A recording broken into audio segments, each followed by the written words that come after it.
Good evening, everyone. Thank you so much for joining us today. My name is Lee Perry, and I'm the Chief Operations Officer of Ideas for Us. And I have the honor of inviting Dr. Brooke Hansen here to do a live interview.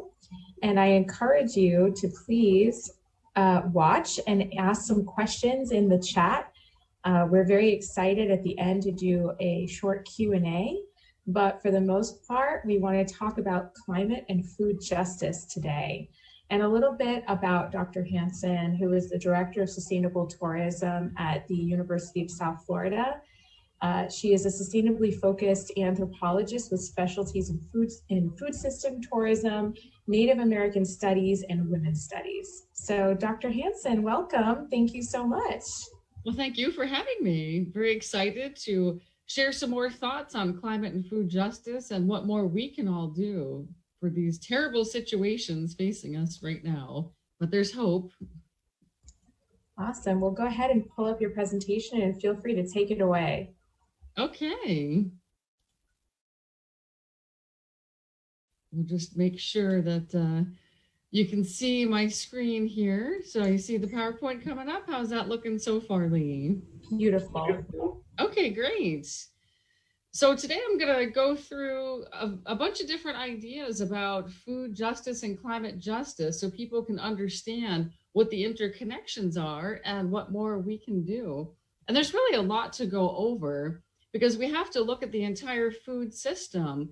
We have to look at the entire global climate crisis and where these came from in order to go forward doing something about them. So we have a pretty big task to get to in the next hour or so.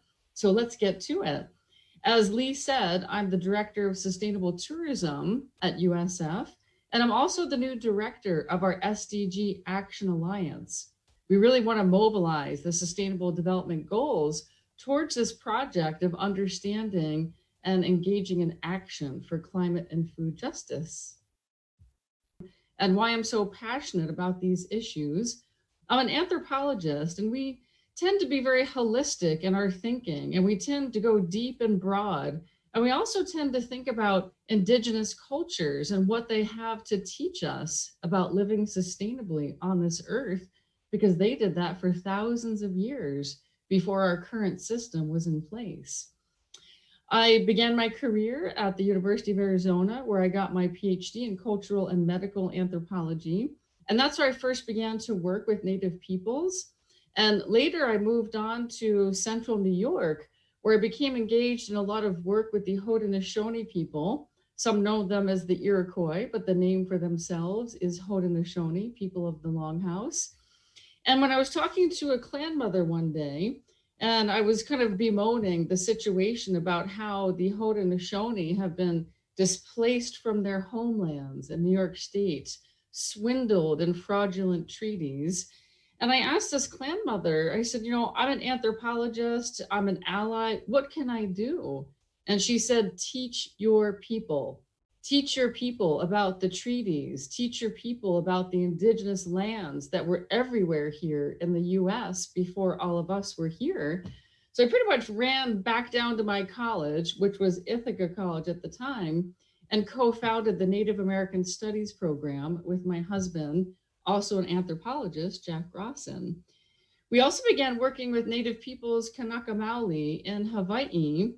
And we did that for over 15 years, working on issues of cultural revitalization and revitalizing ancient food systems in this modern and postmodern context. And I left Ithaca a number of years ago, and I moved on to live and work in Hawaii full time. And then I moved back here to Florida, where I actually began my journey at USF many years ago, majoring in psychology and anthropology. And here I work on many projects related to sustainable tourism, sustainability, and so many different things. And I'll talk about a few of those today. So I'm going to talk about a few different angles on food and climate justice, including what is the science behind both of these interrelated problems? What impacts are these issues having? But most importantly, how can we go forward? What are the solutions? This is critical for us to think about at this time. And I believe that COVID-19 has really brought these issues to the fore and has shown a spotlight on our significant problems of our food system, on the significant problems of climate change and what is to come. We were unprepared for this pandemic, and we are not very prepared for climate change. So there are a lot of lessons in COVID-19 for us. And also thinking about how many people at this point in time are sustaining themselves because they have to on a decommodified food system. So what have we done by commodifying our food system and putting it in a marketplace where excess is the norm, over choice is the norm? So I think there's no better time than now to critically reflect on sustainability issues and hopefully move forward, we hope. And just to place this in this interrelated context, if you look at the small wave on the left, perhaps that's the COVID crisis. And if you look at where these crises came from, we actually have to go a little bit larger in our scope and go to biodiversity collapse and go to climate change and then economic recession and then COVID-19. So when we talk about any of these issues unto themselves, they're not silos. We have to start talking about all of the issues together. So I've broken the presentation into a number of sections. And first we'll talk about agriculture and the food system. And then we're going to move on to agriculture and climate change. And then we're going to talk about the specific interrelations between food and climate justice. And then we have to take a little detour and focus specifically on food waste. Talk about low-hanging fruit where we can really make an impact in all of these realms. And then we'll finish up with solutions. And it's important to note, because many of you might not have the long perspective of 10,000 years where humans have been actively growing food on this earth. And for 99% of that 10,000 years, we did it without fossil fuels or chemical inputs. Huge populations were sustained. There's so much indigenous knowledge about biodiversity, crop techniques, irrigation techniques, collaborative techniques for growing food from indigenous people. So there's a lot to draw on in terms of finding solutions to move forward. Now, most of you probably have an idea what agriculture is, of course, but maybe you don't think about all of the different elements that are involved with agriculture. It's not just growing the crops, but it's processing, packaging, distribution. All of these are integral parts of agriculture, and waste as well. So that's an important part too. So we have to start thinking about everything as a system, a food system, and agriculture is part of that food system. And as I said, food has been made into a commodity, and we need to reflect on that, and we need to critique that. That means a lot of the money that goes towards food being a commodity goes to advertising. It means that vast global markets are in charge of pricing that food and moving that food around. And it also means, because of the commodified nature of food, we have an overabundance because we have to have consumer choice in the store, right? Do we really need 100 different kinds of cereal? No, we don't. So this is all going back to our economic system of industrialized capitalism, and also some interesting ideas about commodity fetishism and our need and desire to have so many goods that we just have too darn many, and that leads to waste. And that's what we don't want. And in case you didn't know, our commodified food system blows with the gales of the global market system in the tune of millions and billions of dollars. So we have to think about this when we ponder the homeless person on the street who has to eat decommodified food, who has nothing, versus these vast companies that have used subsidies to produce cheap food that have led to a number of health problems, dealing in the millions and billions of dollars. We need to think about those stark contrasts. We also need to think about the cost of agriculture. And as with all presentations, we must bring our cats into the presentation. My cat is very excited about this topic tonight. So there he is. That's Racer. Racer is very concerned about the cost of agriculture, clearly. So I will tell you about this, Racer. Listen up, kitty cat. Some of you might know some of the cost of agriculture. Obviously, we have engaged in deforestation to create lands for both ranching and farming and other agricultural activities. But there are a lot of other costs of agriculture that we really need to pay attention to. Biodiversity loss. If there's one thing anthropologists promote and hail from the mountaintops, it is diversity, cultural diversity, biological diversity. Without diversity, we die. And we mean that in every sense. Do we want the world to all be one culture?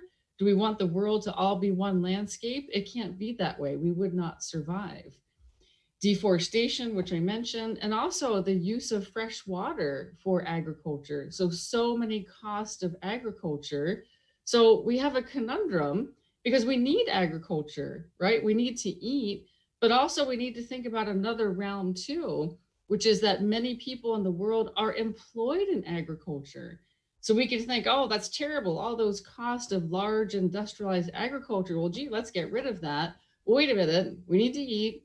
And we also need to think about people who are employed. So we have this system, we need to tweak it. And we need to radically transform it in some ways too. And as you can see, in some countries, 80% of people make their living from agriculture. And in other countries, it's even more. As you can see, we're up in the upper over 90% in many countries. So we have to figure out how to work with all of these moving parts at once.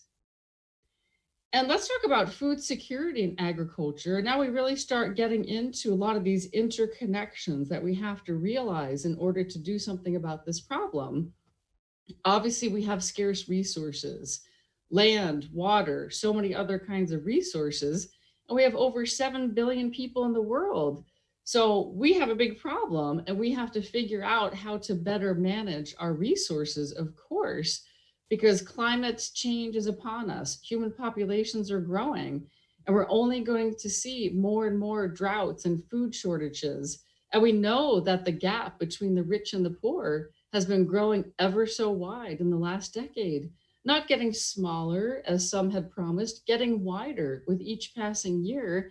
And if you can only begin to contemplate the impact of COVID-19, who knows what kind of situation we're really going to be in. And in the system, vast amounts of food waste that could go to feeding people, right? So there's the rub right there. If there's one thing we need to go after right now, it's food waste, because we can address justice issues, we can address greenhouse gas issues and climate change issues.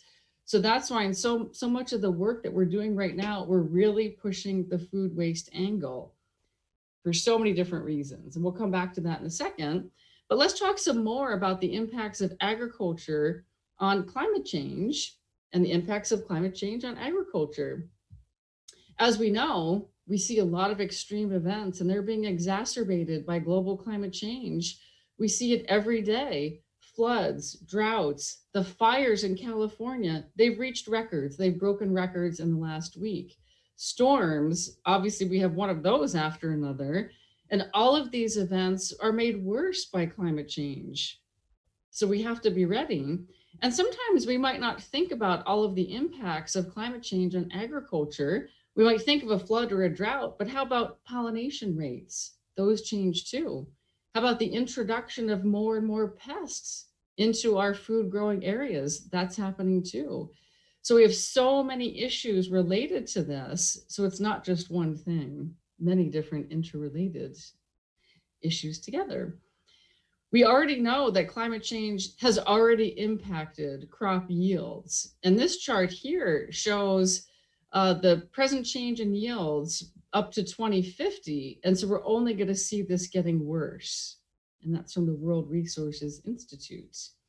The food system is central to the climate crisis. Why? Because our food system is a major contributor to greenhouse gas emissions, which are, of course, fueling the climate crisis.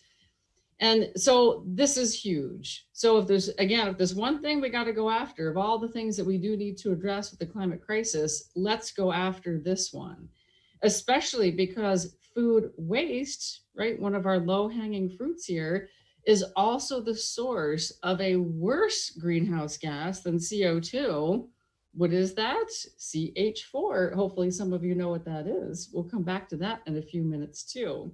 So this needs to change.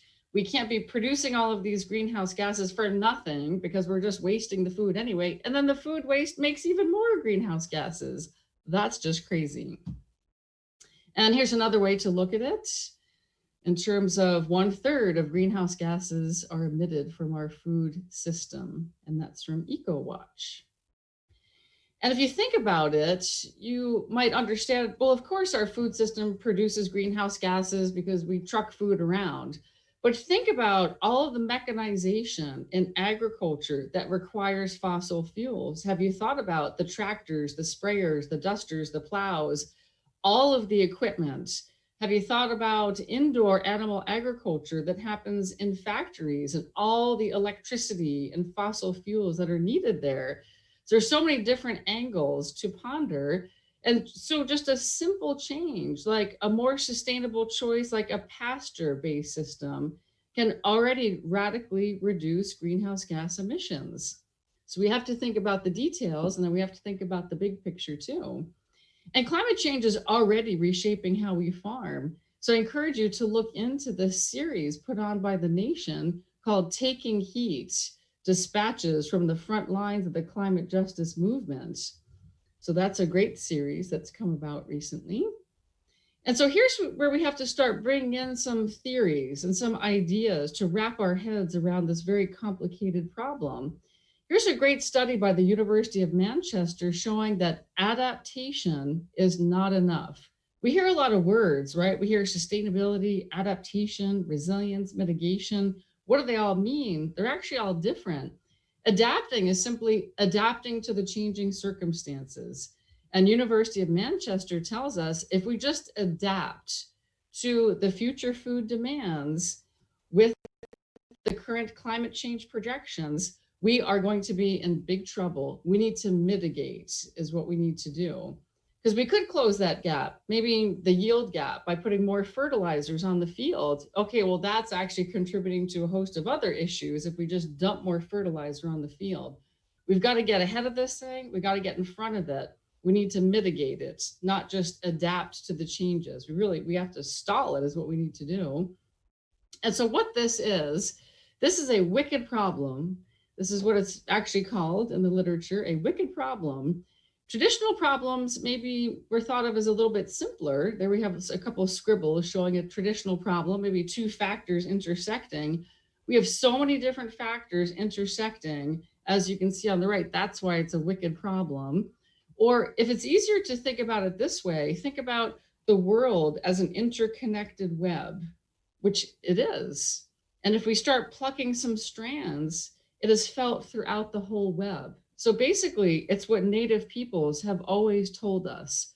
The world is an interconnected web, and if you change something here, it's going to have an effect. At least I learned that from the Native people that I've spent a lot of time with. So we need systems thinking, we need holistic perspectives, and luckily my anthropological training has brought that to me so I can view these problems as wicked, complex problems that require wicked, complex solutions. And so think about old linear thinking. Food shortage. Well, we just need to make more food. There are negative consequences of energy use. Well, let's just use a different kind of energy. Let's just switch to solar, right? If solar is owned and operated by powerful monopolies that overcharge us and do not let us participate, is that really climate justice? Probably not. Water shortage? Well, let's just get more water. Let's just make desalination plants and get the water from the ocean. You kind of get the idea here. That is short-term thinking, and we need long-term thinking. And sometimes the connections between things are a little tighter than some other areas. And I would say that the food, energy, water nexus is one of these connections that we really need to focus on for our food system. And you can see this chart here does emphasize the food system and what we need to have this food system keep on going. So we always have to look at these three things in interconnection. And of course, there are many more parts of this great nexus, but these three are key.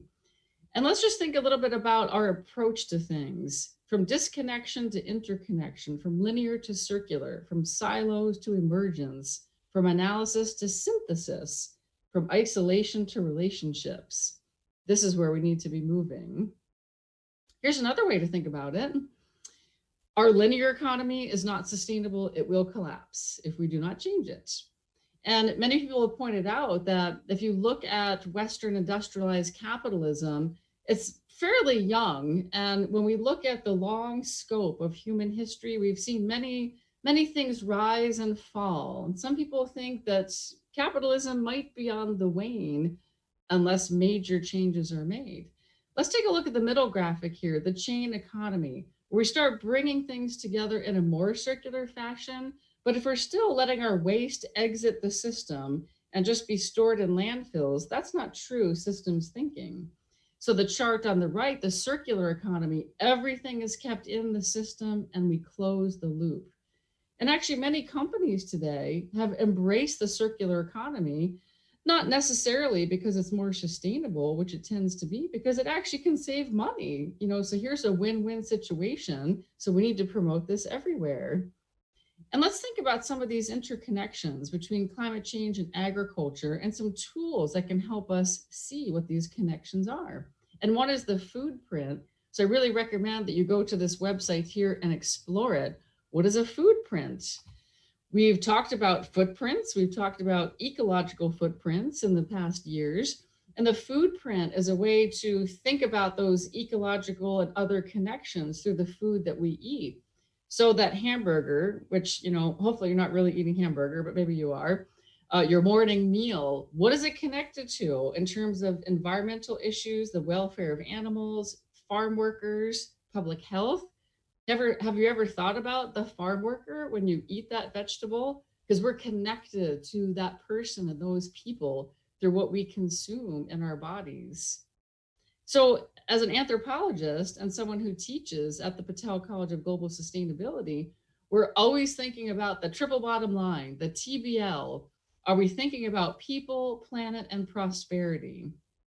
I kind of like to think of that last leg of that triple bottom line as prosperity and not necessarily economics, because I feel it doesn't always have to be in that realm. So triple bottom line, people, planet, prosperity, that's systems thinking.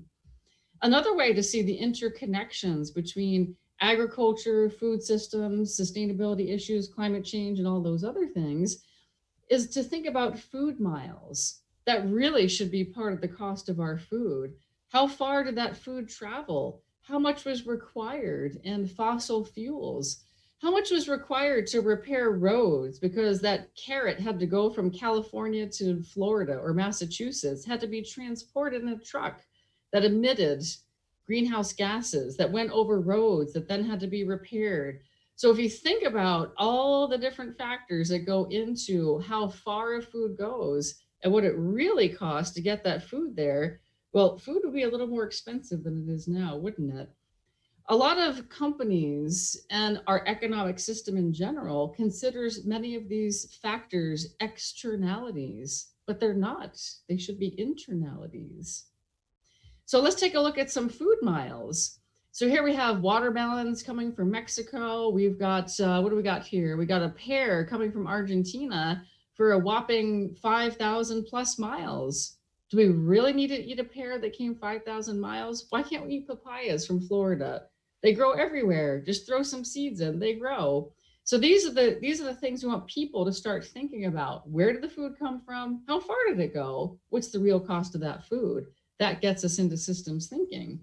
And there are simple calculators that you can also use to plug a food in. These are great activities for school kids to start pulling them into systems thinking, or just for your own consumption or your own household or family.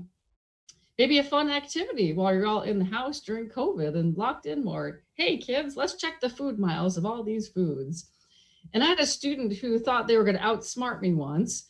I always had students do a food miles estimation of their favorite food. And so one of my students said, I'm going to pick these cheese doodles. We were in Ithaca, New York at the time. So, oh, these cheese doodles come from Pennsylvania. So what is that? You know, like 50 miles, 100 miles? This is going to be great. I'm going to win the prize for the class.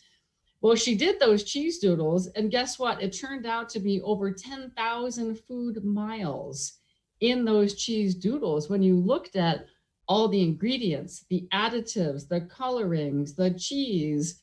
So when she added it all together, that was a lot of miles for a cheese doodle. Maybe she should learn how to make cheese doodles. Let's take a look at the greenhouse gases that come from different foods. So that's a great chart right there. Easy to see, easy to consume, and figure out what changes you can make to lessen greenhouse gas emissions. So we're going to pause here and hopefully see a few video clips that I think really bring the point home of systems thinking and what's going on in our food system and how it's related to climate change. So we'll go to this first one, and Lee, just give a shout out if something is not working or if you can't hear something. When it comes to sustainability, impact speaks louder than words. We thought we had those ads. In 2012, agriculture was responsible for over 10% of total greenhouse gas emissions in the EU. Meat production is a significant factor. Producing 1 kilo of beef generates 65 times more CO2 than producing 1 kilo of potatoes. During digestion and excretion, livestock also release methane, a gas 23 times more powerful than carbon dioxide. The EU is the second largest producer of meat in the world, and Europeans eat over 86 kilos of meat per person each year. Experts say that if Europe were to cut its meat and dairy intake by half, net greenhouse gas emissions from agriculture would decrease by 42%. Changing consumption patterns is not currently on Europe's agenda, but the Commission is working on reducing the impact of agriculture on global warming. 30% of the Common Agricultural Policy's direct payments will go towards green farming practices that focus on biodiversity, water and soil quality, and capturing carbon. Awesome. That's such a cool video. I know, isn't that? It is really great. And sometimes we need these short video pieces that get to the point of what we want to look at here. Now, let's check this one out too, because I think it's also very informative, thinking about our own consumption patterns and what we might want to change.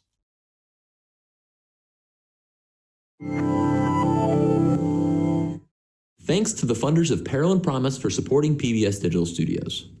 Beef, it's what's for dinner. Or, depending on who you ask, it's destroying the planet. This meat is contentious. Lots of people love eating beef, but it also has the biggest environmental impact of nearly any food we eat. So what can we do about it?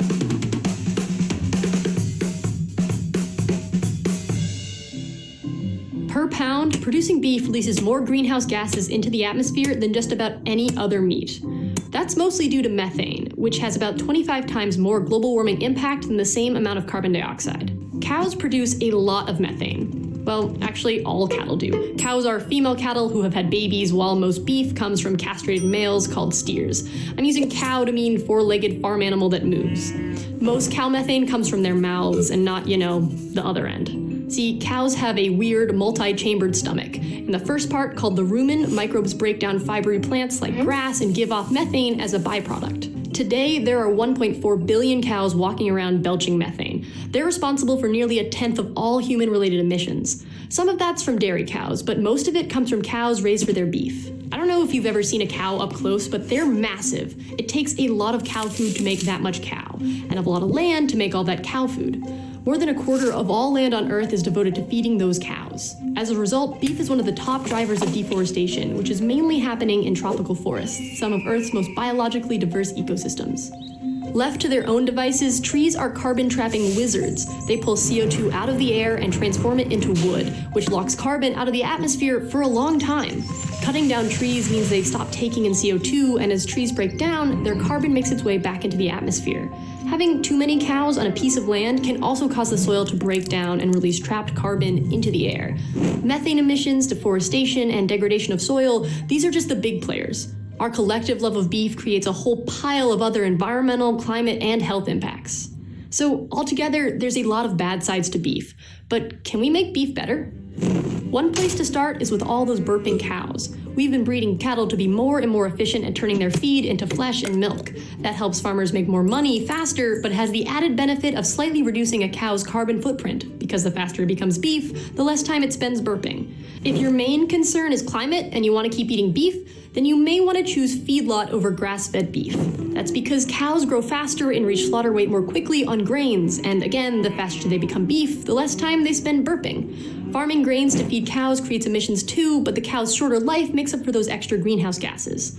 On the other hand, feedlots come with other environmental and ethical questions too, but that's a whole nother conversation. One alternative that's catching on is silvopasture, which is basically raising cattle and trees on the same land. The trees pull carbon from the atmosphere, which can help offset some of the methane from the cows. Turns out, trees are pretty good for the planet. Who would have thought? Whatever the cows are eating and wherever they're living, they're still cows and still methane-making machines. So to meaningfully reduce emissions from cattle production, we need fewer cows, and that means less beef. There's no magical technology or farming practice that will have anywhere near as much impact as eating less beef. But before we start a food fight, it's worth noting that in some places, we're already cutting back. Since the 1970s, beef consumption in the US has gone down. Some of this might be due to the fact that we're eating more chicken, which from a climate perspective is a helpful switch, since chicken causes way less emissions than beef. We can also replace beef with things that aren't meat, like beans, mushrooms, those fancy fake meats everyone is talking about, or like a vegetable. Like most climate issues, what you do as one person may feel pretty small, but collectively, many individual actions together do move the invisible hand of larger change. And if you want to put on your activist hat, you can do things like email your school or office to ask about Meatless Mondays, ask your favorite restaurant if they can make more non-cow options, or be one of those people on Instagram who tells everyone about that really good mushroom burger recipe they have.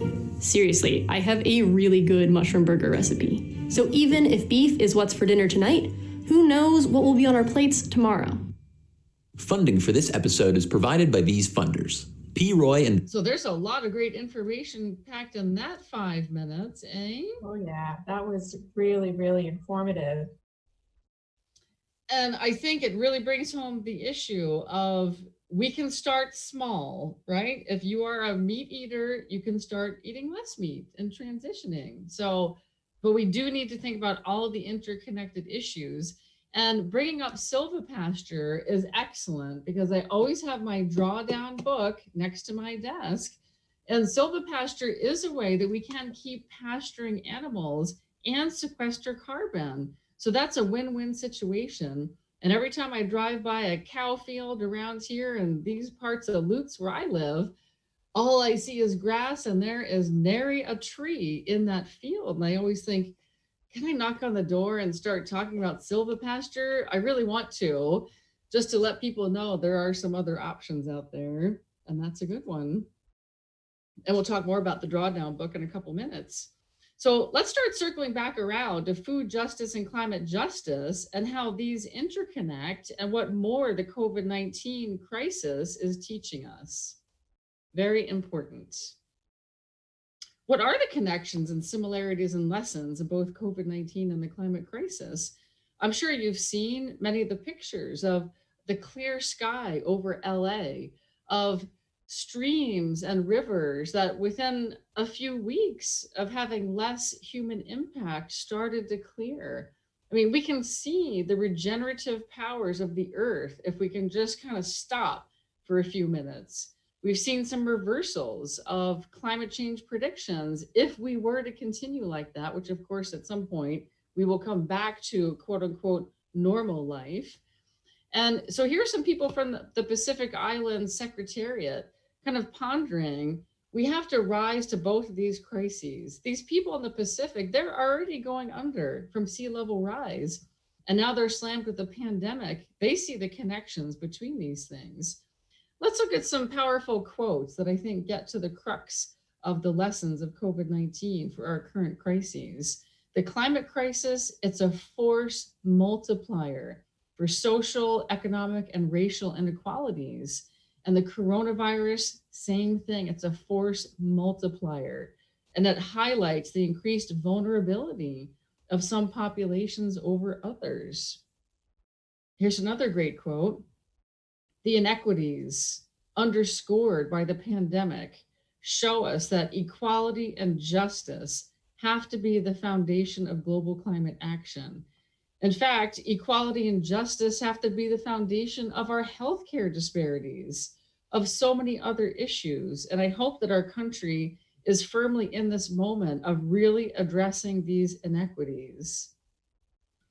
And let's talk about some of the other injustices that arise from this confluence between climate change and food systems and food justice. The same global system that created the climate crisis, which is basically Western industrialized capitalism, is the same one that created the human and animal injustices in the food system. So it's the same system. And it's not just a system, it's a culture too. There is a culture of capitalism that we talk about as well. Capitalism has its own logic. The goal is to make profits, et cetera, et cetera. So we could talk about that another time. But what are some of these justice issues? The exploitation of labor in the food system, the injustices of handling chemicals, underemployment, lack of health care, exploitation of women and children in the food system, the workplace conditions made worse by climate change, heat, flooding, loss of work. And then you add the pandemic onto that, and we have quite a situation facing us, don't we? So we can see, we have to think systemically. These come from the same systems. What are the roots of the justice movements for both environment and food? There are many different roots. We can look at the civil rights movements, women's rights, Native rights, the environmental justice movement.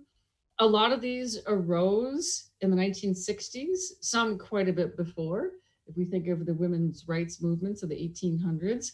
So we have a deep history of justice movements. And now they're starting to collate and reformulate in the last 20, 30 years over food, because people recognize the integral connections between these different things. Environmental justice is related to many other facets that we see in our cities, in our sustainability action plans and things like that related to housing and transportation, a lot of other things too. Now, let's talk about some of the more focused food social and justice movements that have arisen the last 20, 30 years. Sustainable agriculture movements, community security food movements. We have the food sovereignty movement, which was really born out of Native American communities and Latino communities, highlighting the need for them to have their own culturally appropriate foods, the need for those foods to be accessible. The slow food movement. So there are many different movements that we can take a look at, and that would kind of take us a long time. Just wanted to mention a few there. But food justice really has to do with looking at the disparities in our food system and the access. We talk about food deserts, where there is no available fresh food in many of our urban areas and even rural areas too. We talk about food swamps, where there's nothing but fast food, cheap fast food. And then we can start linking that to health disparities and many other things too. The urban food sovereignty movement is really picking up steam the last 5 or 10 years. The thought that we can have and grow food in our own cities has been a revelation. We can grow food in an urban vacant lot. We can grow food pretty much everywhere on a rooftop. We can empower people through that, and they can have their own culturally appropriate foods. And here's a great new film that just came out recently about food justice in America.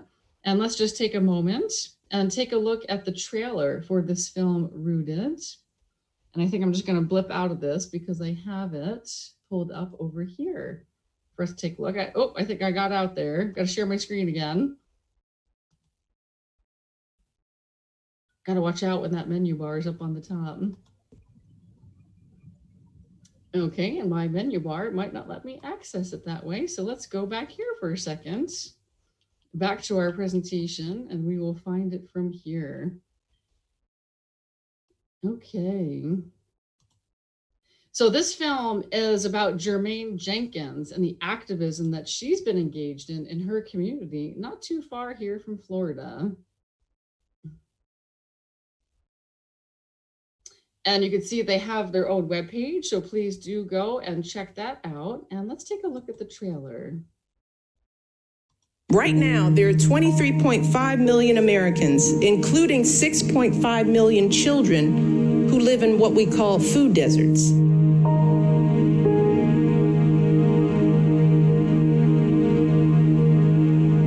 It is expensive as hell to be poor in the United States. The problem in these neighborhoods is that people don't have access to grocery stores. Just imagine living in a place where everything you needed was 15 miles away and you don't have a car. The goal is food justice. Okay, and maybe I just start by myself and then everybody when I go down one step.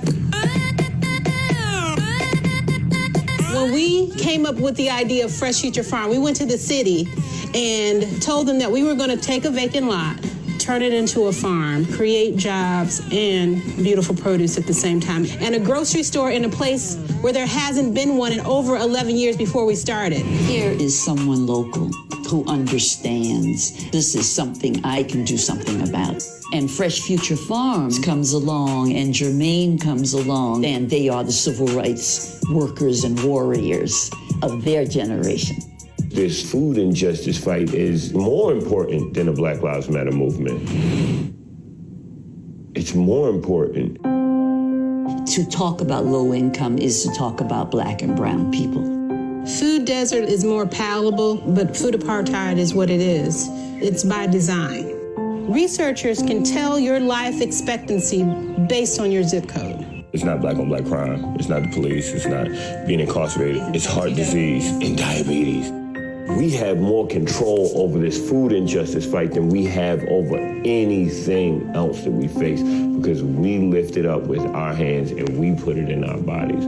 If you look at what the Black Panthers were doing, they were feeding the community. They were feeding the community healthy foods. Their breakfast programs was hijacked by the American government.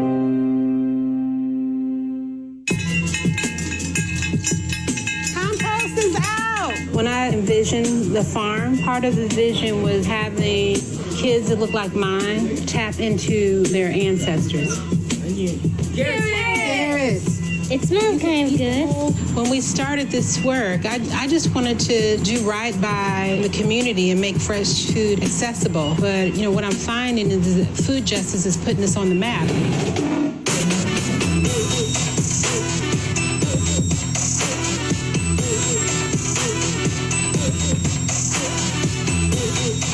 You are amazing, I have to say. Okay, 1, 2, 3. Green power to the people!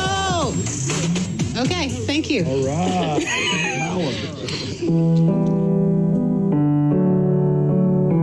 She doesn't own her land, which is always scary. In 2014, the City of North Charleston Council voted to give us a lease on this property. September 2019, that time is up. You know, the vision that we have for what we can do is more than 5 years for us to get all of that. We've gotten no indication from the city which way they're going to go, and it sucks. In this situation, it feels like sharecropping.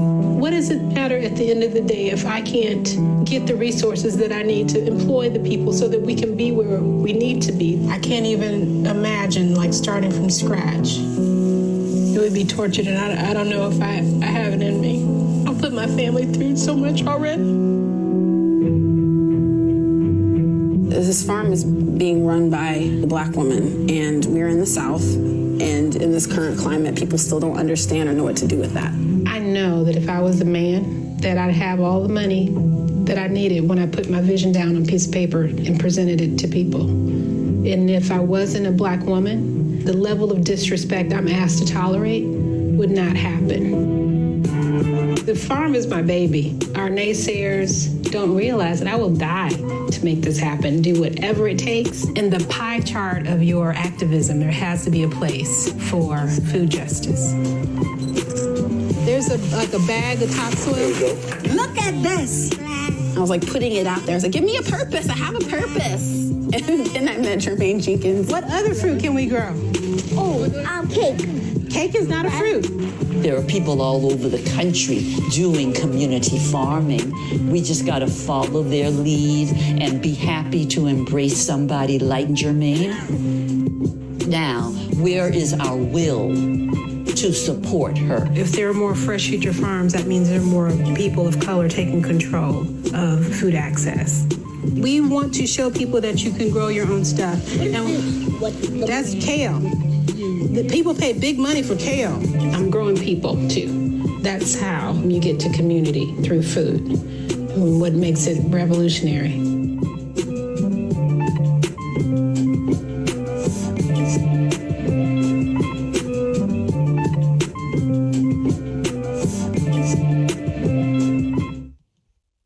Wow, that is just amazing, I have to say. Incredible. Very inspirational, isn't it something? So we have to help all the Jermaines of the world. That's not just food justice, that's climate justice, that's racial justice, so many different things.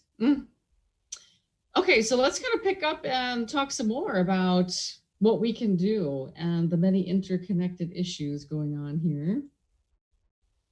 So let's think about farm workers some more. We do occasionally hear about farm workers in the news here because we're in Florida and we have a lot of production going on in our state. And the whole issue with farm workers is only exacerbated by all of the climate issues. But farm workers face all of these issues here, especially COVID-19. We've seen a lot of stories coming on about that recently too. Pesticide exposure, cultural and racial discrimination. There's another great film, it's called The Harvest, if you're interested in looking at the lives of the people who pick our foods. And La Via Campesina is a very famous organization, often credited with starting the food sovereignty movement to look at many of these issues that I've been talking about today. So you should check out their website too, very informative. We can also go about this from a commodity perspective if you wanted to. Let's take a look at something like strawberries. What do strawberries have to teach us about the food system, the places that it's broken, the exploitations in it? So you can see here, berries are a top grossing product in the US and Florida is the second.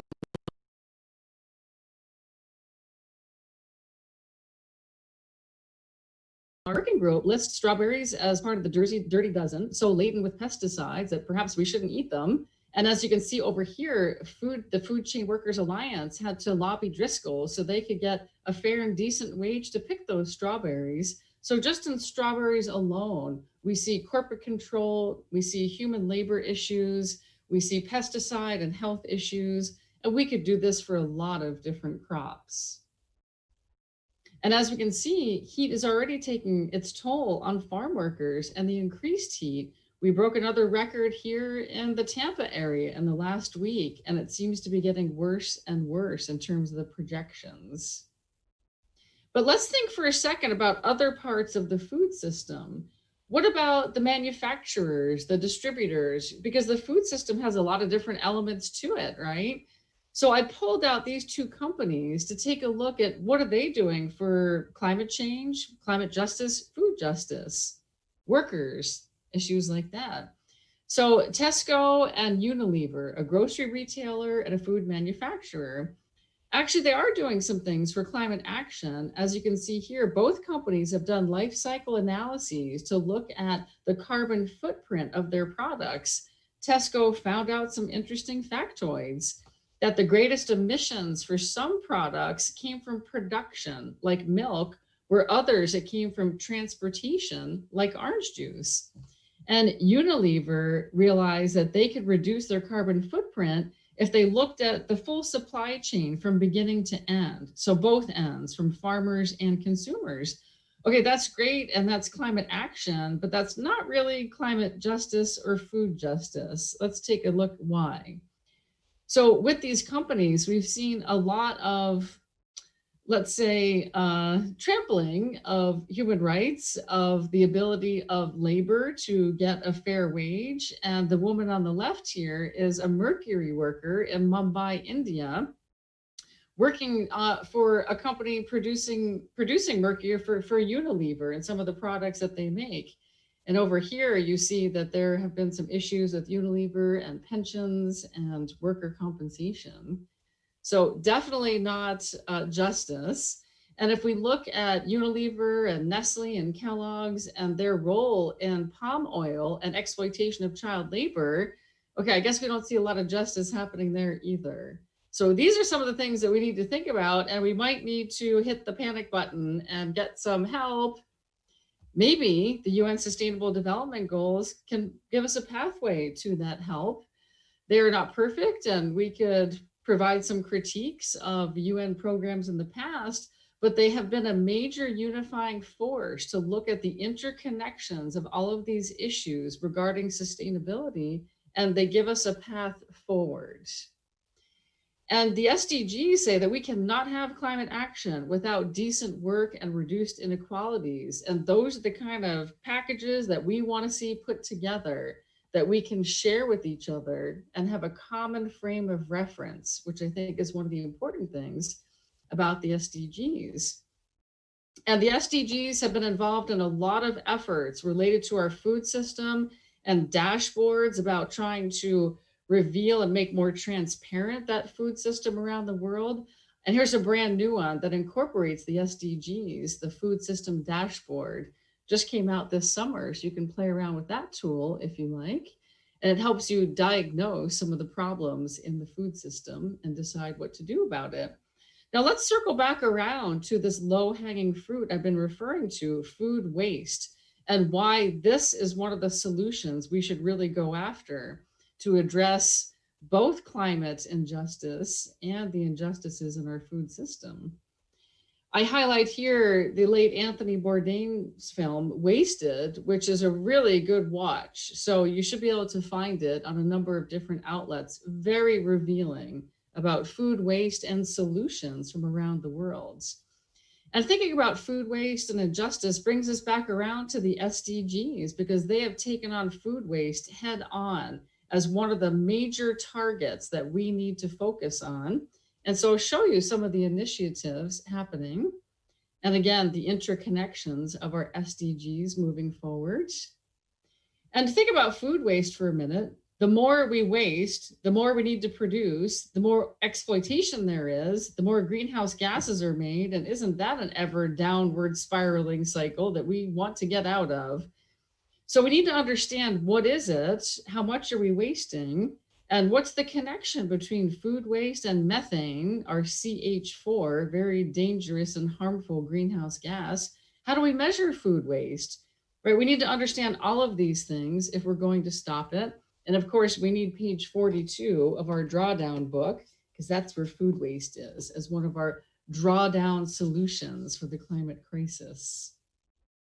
So here's what I have to say about food waste. And I've been known to dive into dumpsters and pull food waste out of trash cans pretty much everywhere I go. Food waste alone, maybe 10% of our greenhouse gases, totally unacceptable when we could turn this into black gold and grow food right in our own backyards. As I said, the SDGs have taken on food waste as a major target. So now we have to start unpacking what food waste is. We usually divide it into a few different categories. This is target 12, responsible production and consumption. And target 12.3 is all about food waste. 3.1 is food loss. And that's usually considered the items that are discarded and wasted in the production process, and food waste is often considered to be at that retail and consumer level. Let's take another look at those differences. These are not absolute, and there's some crossover between them, but in general, that's what we're talking about. Important in terms of measurements. And look at everything else we're wasting. We're wasting money. We're wasting important resources when we waste food, and that methane, that is really an issue. And the EPA collects a lot of information on food waste, food lost, how much is going to landfills, and you can see way too much is going to landfills. And the EPA has useful tools for us too. And here's a chart that comes out of the EPA. The gray area here is what we landfill in terms of food waste. And you can see from 1960 to 2017, Here's what we compost, the gold up on the top, we need that to be way bigger, right? And the blue is combustion with waste to energy, which, isn't bad, and it's somewhat of a solution, but we want to get our food waste back into the system to produce food. The EPA has lots of toolkits. You can measure your food waste at your home, in your church, at your school, at your business, at your college, which is what I do at my college. So do take advantage of all of those different tools and do a waste audit. It's very revealing. I've done waste audits with fourth graders, and it's just amazing to see the wonderment in their eyes when they realize, we wasted all that food? Yeah, you did. Let's not do that. And so it's just a good way to get a baseline to see where you are. And this particular guide here will help you do that. We also have measuring food waste at an international level too. And the Food and Agriculture Organization has come out with some really important tools in conjunction with the UN SDGs to get a sense of what's the Global Food Loss Index, the GFLI. So if you want to get into some of the technicalities of this and how we see food waste being assessed in different countries by different commodities, please do dive into all of this. And we can see losses here from post-harvest to distribution in different areas of the world. That's what this chart is here. And we can also look at commodities, and we'll take a look at that in a second. So again, here's our Sustainable Development Goal, number 12, responsible consumption and production. And here's where they're bringing it all together with the Global Food Loss Index. Okay, we're tying our pictures together here from global to national to regional to local throughout the entire food system. So we start layering on a lot of complexities here, don't we? Because we have to look at the supply chain, right? So we can't forget all these different stages in the supply chain, because the food loss or food waste might be really high in one. Okay, then we need to hone in on that one. So that's what we need to think about. And here's another example from the FAO manual on the Global Food Loss Index. So they've done work like this in Nepal for growing mandarins, and have taken a look at, okay, where is the loss happening? What intervention can we make? And then they go in and they reevaluate the food loss and see what kind of improvements have been done. And we've seen a lot of improvements. So it's a fascinating document to look at. It's a long document, but you can look at countries all over the world, and they usually take like the top 8 to 10 products, commodities, agricultural products for these countries and do these kinds of analyses, because they're really, going after the volume to reduce it. And as I said, it can happen anywhere in the food chain and the food system. Sometimes it's good for people to understand how much money they're losing, right? Because people might be like, what do I care about food waste, food loss, et cetera, et cetera. How about how much money you're losing? And these statistics are from 2010. I think it's a lot more now. It's got to be a lot more, that people are wasting $66 in vegetables. I've seen a lot worse than that. So I think it's more than that. But again, we can hit people at their pocketbooks. And if we return to the FAO documents, we have very complicated charts like this, where they overlay the SDG, right, with the whole food system, and look at food loss indexes at the national level. All right, so we have a lot of tools there with the FAO. If you'd like to look at it a different way, the Natural Resources Defense Council, they also have an excellent manual on food waste, where they look at the entire system. This is what we need people to understand, the food system and all of these different levels here, and where are we losing more? And as you can see, there's a lot of loss here at the consumer level. And there's also a lot of production loss for fruits and vegetables here in the beginning. So we got to focus on these areas here. And just think about 18% of all farming fertilizer lost, all the issues with nitrogen escaping into the environment, contributing to blue-green algae blooms, et cetera, et cetera. So for so many reasons, we have to stop it. And let's kind of finish up here with another EPA tool, the food recovery hierarchy. So last resort is landfill and even incineration, waste to energy. I'd move composting up a little bit. I'm a big composter. So remember the web of interconnections when we think about how we're going to approach solving these issues, and how our sustainable development goals can really help us do that. And coming up in 2021 is the Food Systems Summit, with the SDGs hosting, and I'm not sure where and when it's going to be. I'm sure it'll be virtual, but that should be a great event to go to. And we would hear a lot more from Indigenous people at that event too. And I just wanted to highlight a film that the Food and Agriculture Organization just helped to sponsor called Gather. In fact, it was just premiered, I think, this past week. So take a look at Gather when you get a chance. Another great film. So let's just finish up with some solutions to our climate and food crises and to climate and food justice. We did have a National Food Waste Recovery Act that was proposed a couple years ago. It has not made it through, but this is an important move forward in terms of policy. We also have organizations like USDA announcing more and more programs and policies to support community composting. Yes, we need that, absolutely. Here's some questions that you can ask. Does your area have a regional resiliency plan? We do here in the Tampa Bay area. We don't have a state sustainability resiliency plan like the state of California does. So questions you need to ask. Does your city have a climate action plan? Does it include socioeconomic vulnerabilities? Do you have a food systems coordinator? We just got one in Hillsborough County, Monica Petrella. Do you have a food policy council? What are the rules and regs for composting in your area? So these are all really good places for you to start. And community composting is a great solution to both climate and food justice. And here's an article here from The Conversation that city composting programs can really help turn things around. And it's interesting, perhaps many problems have within them the seeds of their own solutions. If we look at agriculture and the food system and food production, they're the source of the problem, right? And they can be the source of the solution. What a beautiful circular economy and healing idea that is. And within that, we have not just composting, but thinking about soils and regenerating them, and regenerative agriculture, carbon farming, biodigesters. That's another great circular economy approach. Maybe hope is beneath our feet. Al Gore has done a lot the last few years promoting soil for climate and promoting the regeneration of our soils. So that's a positive move forward. If you haven't seen the film Dirt the Movie, check that out. Eye-opening film about soil and what it can do for us. Regenerative agriculture is where we need to move to. So from monocropping to biodiversity, from chemical ag to permaculture. So this is where we need to move. So we can still feed people, we can still employ people. We just have to do it a little bit of a different way.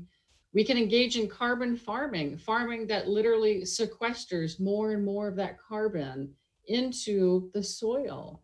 So carbon farming, it's maybe a bit of a newer term that's come along, but it's being adopted in many places. Here's the San Diego Food System Alliance, great organization. I'm always checking in with them to see what great ideas they have coming along. So they have this manual here, climate-friendly farming practices, where they talk about carbon farming and San Diego County's climate action plan, amazing document. And then we can actually counterbalance that to some literature that comes out going, carbon farming is overhyped. You know, we don't have to worry about sequestering that carbon. Well, actually, I think we need to worry about like every molecule of carbon at the moment. And so this article thinks that, you know, maybe it's trendy, but can it really help address climate change? A lot of scientists think it can. Let's think about anaerobic digestion as a solution as well. You may not be familiar with biodigesters, but we have a number of them at the University of South Florida and all around the Tampa Bay area. And it's a system of anaerobic digestion. So it's a closed system. And if you want to learn how to make your own or to experiment a little bit, please check out my colleague, T.H. Culhane, and his video on YouTube, Biogas for Beginners. You can buy a home biogas unit and put it in your backyard and pretty much put all your food scraps in it. Heck, you can put your own human waste in there too and turn it into methane that you can use on a cook stove. You capture the methane, you're not letting it go off into the atmosphere. You can cook with it as a renewable fuel, and you can get fertilizer for your gardens, all from your own waste. There is no such thing as waste. It's all useful products. And a lot of large farming operations are also turning to biodigestion.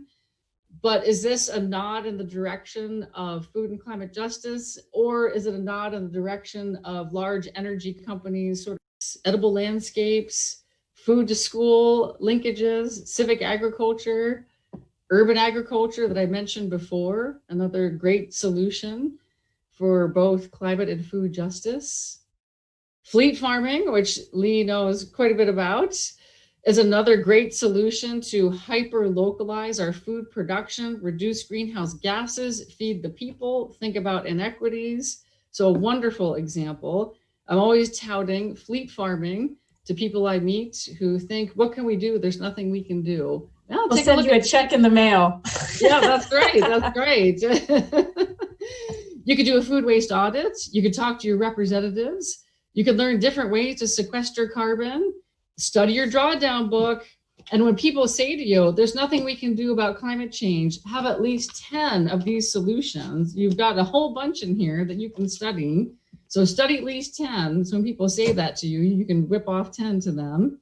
And so the big takeaway is the climate crisis and the exploitation of humans and nature. This is horrible, but let's take it and turn it around, and let's make it the bedrock of climate and food justice. These very systems that cause the problem, let's just turn them on their heads and make them the solutions.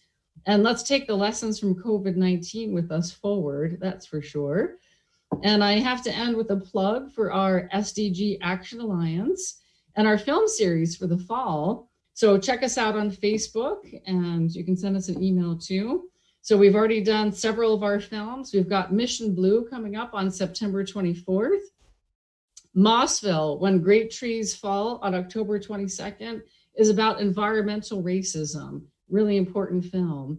And we'll focus on climate action in November with the film Youth Unstoppable. I hope the youth are unstoppable. And our next film coming up is Mission Blue, about the work of Dr. Sylvia Earle, trying to save and preserve our oceans, another key component of our climate crisis, and many other crises too. And so that's coming up pretty soon. And that's pretty much what I have for you today. As you can tell, I care deeply about many of these issues, and I could kind of carry on forever, but we could go all night, we could stop, get some coffee, but we'll stop here. It's the middle of the week. We don't want to keep people forever. So thank you, Lee, for having me here. I really appreciate it. Oh, thank you. It was really a pleasure to learn so much about everything that you talked about, and then all the plugs of all the different resources, like the drawdown book, which I actually have pulled up, and I think I'm going to buy it tonight. So yes, exciting. You have to have it near your bedstand. You always have to have your drawdown book. And thank you to everybody who's watching. I think my main question, which has been itching away at me since I started growing food locally, and thank you again for the fleet farming plug, is really about how our population has grown tremendously because of that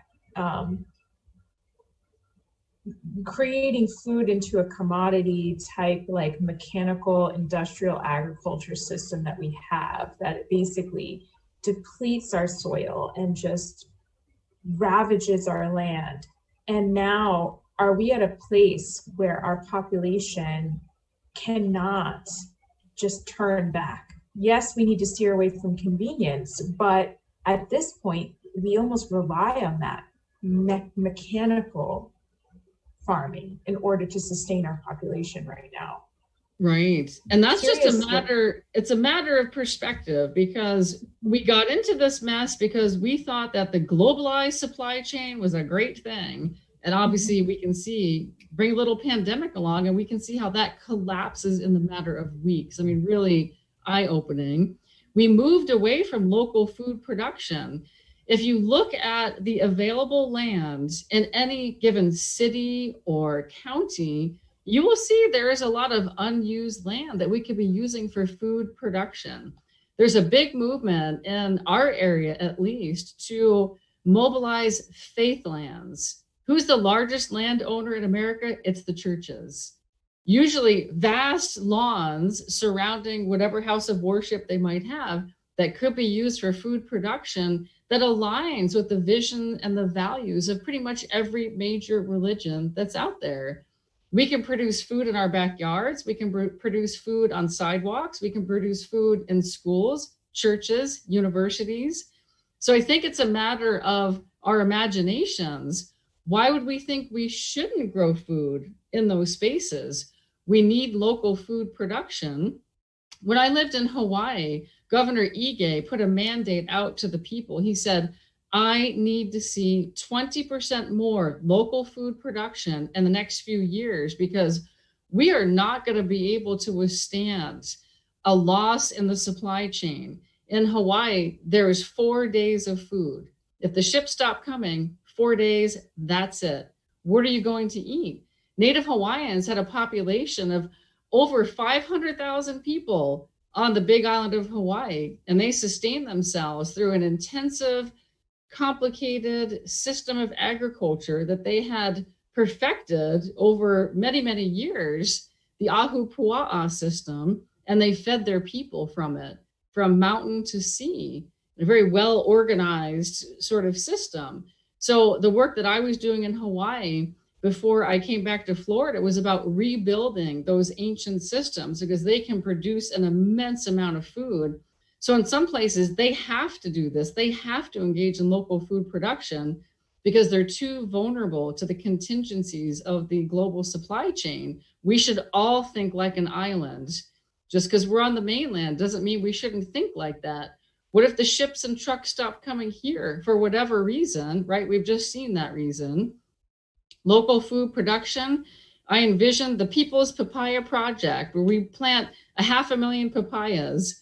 And every time I move to a new place, I plant papayas in my yard. Within 6 months, I have papayas. I'm eating papayas.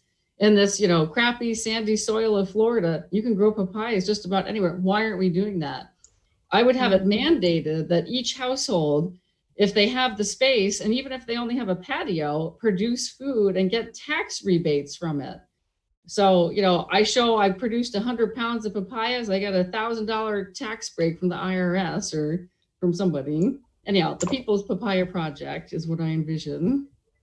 Yes, because the cost of food is so inexpensive in comparison to all of the inputs that for me as an urban farmer, it is near impossible to make a profit or enough revenue to sustain our organization, because especially with this economy, I can't pay my team a livable wage off of just selling vegetables. We have to have all these other revenue generation models, grants, sponsorships, all these other things in order to sustain our staff, which is why farm workers get paid probably close to $1 a day, somewhere in between $11,000 and $15,000 a year, and live in inhumane conditions in order to sustain this large-scale agricultural mess that we have that's basically directly connected to our survival right now. So it sounds like what you're saying is that we need to have a complete cultural shift where incorporating a relationship with the land and a relationship with our food has to be a lifestyle in order for us to basically pivot in the direction where we need to go.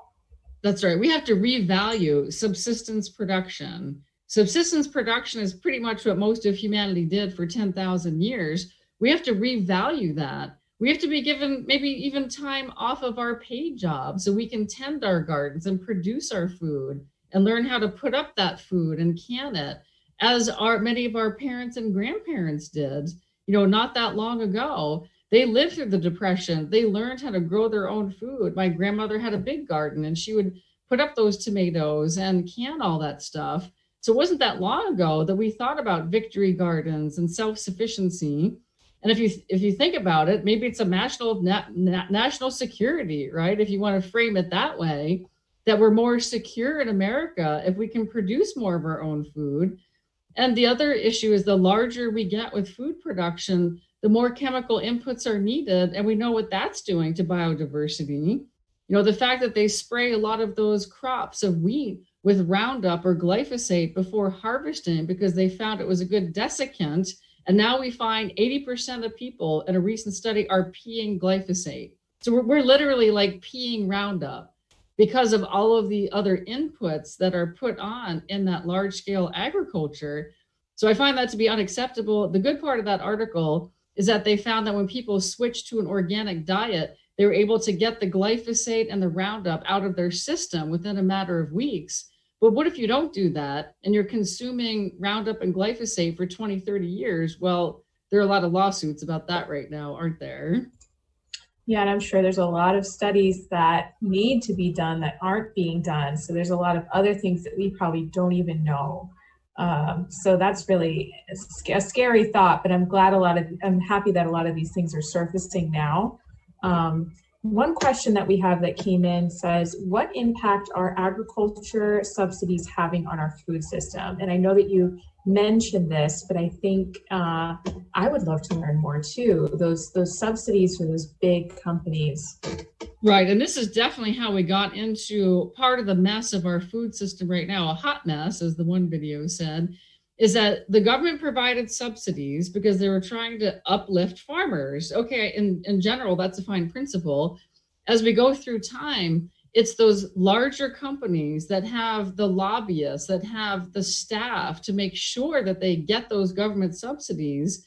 That's what ended up happening. And that's why so many of our small and mid-sized farmers went out of business. They were no longer competitive and couldn't get those subsidies.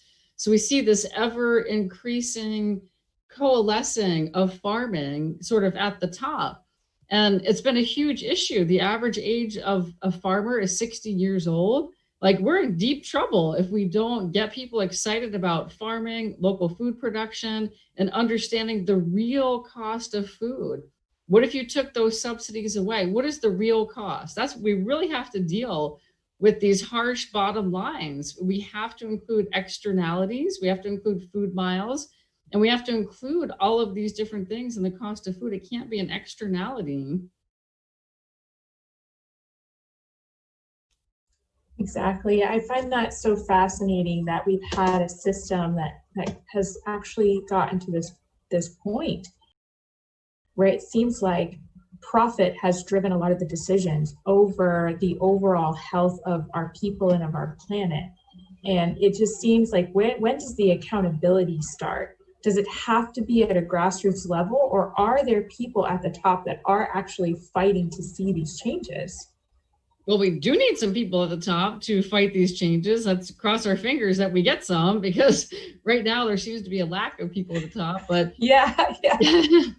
I mean, but there are some people out there championing all of this. The National Food Waste Act was one. So we have several really dedicated Congress people. You know, we've got Kathy Castor here, who is a senior member on that committee on climate change, and they just released that huge report. So we do have some really good people fighting for policy in both climate and agriculture. And so that's a hopeful kind of thing, that we just need to keep supporting those people and working. We have to work at all angles, from the top, from the bottom, from the side, from underneath, however we can get in there. But the important thing is just to get people thinking about the food system, because until the COVID-19 pandemic hit, I think a lot of people just didn't think about it. Maybe occasionally when a hurricane comes through, like, oh, whoops, we're missing some food on the shelves. And so that's why I think this is the moment right now. Let's take this moment of chaos and reflection, and let's move in and start this discussion about how we can really be resilient moving forward and mitigate these changes, bringing issues of equity always in with us, and diversity. Well, I'm super excited, and I just really value and appreciate your time getting us all this information condensed into one interview. It just feels like my life of research. You just put it all into one quick interview and added even more things like the Silvopasture idea. I've always wanted to know if that was a concept and why it wasn't happening, and now we are learning that it is catching on, and so fascinating to me. Maybe you can just share some information about how people can get to know you, contact you. Do you have any plugs that you want to do to close this out? Well, my big plug is to please join us for our SDG Action Alliance film series. Again, you can find us on Facebook. Just put in SDG Action Alliance, and we would love to have you there. And we have a lot of projects going on in the community, including this Faithlands project. So I'm working with Faith Lutheran on Florida Ave in Tampa, and we're just trying to start bringing all the churches together and the community gardens. And through collaboration, we want to move the needle on local food production, especially in food deserts, especially that include farmer training programs, so we can increase diversity farmers, female farmers. I taught a class at University of Hawaii on women in farming. Oh, that was a great class. I had women farmers in my class talking about, they made these tractors for men. Everything is geared towards men. Absolutely. Let's start thinking about diversity, and let's really give a nod to indigenous peoples who were the caretakers of what we call these land races, all the different varieties of corn and squashes and peppers and all of these staples that we take for granted. Native people and Native communities cared for all those different varieties for hundreds and thousands of years. And now we've let corporations have a monopoly on seeds. So if there's another film that you can take a moment to watch, it's called Seed, The Untold Story. Please check that out. And I'm just really pleased that so many films are coming out now, because that's a great way to engage the public with these issues, which is why we chose to do a film series for the SDG Action Alliance. And that will continue in the spring too. So we'll have a lot of great films that we'll show, and we'll keep trying to move the needle and working together. So it's great to meet you, Lee, and to be connected to fleet farming and Ideas for Us and all the work that you've been doing. So my last plug is a plug for you. Well, thank you so much. I really appreciate it. And we'll be cross-pollinating all of your work and keep an eye on everything that you brought up today so that we can help share it in our audience. So thank you so much. And for everyone watching, I really appreciate you taking the time today to send us your questions and to comment and share. And I hope you all have a wonderful evening. Thank you. Thanks a lot, Lee. Stay Bye. safe, everyone.